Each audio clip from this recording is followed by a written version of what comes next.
आशापुरीच्या डोंगरावर चाललो आहोत आम्ही. डिसेंबर महिन्याची मस्त वेदर आहे, छान आहे. थंडी तर नाही आहे पण प्लेझंट वेदर आहे. आणि सालाबादप्रमाणे याही वेळेला आम्ही निघालो आहोत. हळूहळू हळूहळू. इथे रेलिंग आहे आणि त्या रेलिंगला लागूनच सगळी दगडं ठेवलेली आहेत. आता चढायचं कसं, काय धरायचं.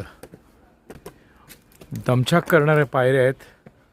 काहीतरी धापण पडल्याचा आवाज आला आहे आत्ताच आम्हाला, काय कोणाला माहीत.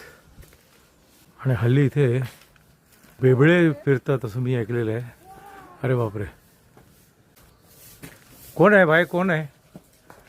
कुछ तो अभी ढप करके आवाज आया, कुछ तो गिरा. अच्छा, कचरा डालने का इतना बड़ा आवाज आया. ईंट और पत्थर गिरा दिया कचरे में.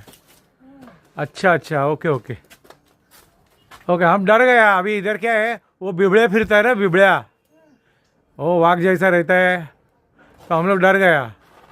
हमको लगा बिबड़ा है. अभी देखा समझा आप है. कोई नहीं कोई नहीं, झाडो झाडो. डिफिकल्ट अशा या पायऱ्या आहेत. शेवटच्या काही पायऱ्या ज्या आहेत त्या फारच डिफिकल्ट आहेत, no doubt about it.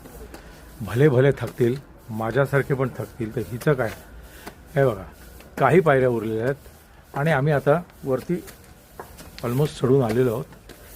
Yes, हे इथे गुजरातीत काहीतरी लिहिलेलं आहे, ते मला समजत नसल्यामुळे मी दुसरं काहीतरी बघूया आपण. हा काहीतरी करतोय बघ. आशापुरी माते की जय. आणि इथे बंद आहे.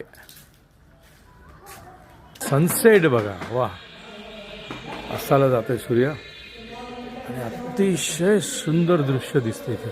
इथून मी वर्षानुवर्ष हा देखावा पाहत आलेलो आहे माझ्या बालपणापासून. ब्युटिफुल ब्युटिफुल ब्युटिफुल म्हणजे काय, ब्युटिफुलच एकदम. हे बघा, तिकडे तो लांब समुद्र दिसतोय.